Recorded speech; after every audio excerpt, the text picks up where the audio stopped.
Sheikh Abdur Rahman Sudais হাফিজাহুল্লাহ, তার কাছে কিছু যুবক, সৌদিয়ান কিছু যুবক একবার যে বললেন যে আমরা প্রতি বছর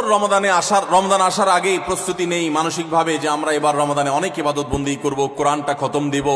৫ ওয়াক্ত নামাজ ১ ওয়াক্ত আমরা ছাড়বো না, রমজান আসলে আমরা অনেক ভালো ভালো কাজ করব, আমরা এগুলো পরিকল্পনা করি। কিন্তু দুঃখের বিষয় হলো দেখতে দেখতে রমজানটা চলে যায়, শেষের দিকে আফসোস হয় এবং একটু খারাপ লাগা কাজ করে এবং দিন শেষে রমাদান পার হয়ে যায়। তখন শেখ সুদাইস হাফিজাহুল্লাহ তিনি তাদেরকে বলেছিলেন, রমজানে যদি ইবাদত করতে না পারেন তো এটা শুধু শখের ব্যাপার না, রমজানে ইবাদত করতে না পারলে তো স্বয়ং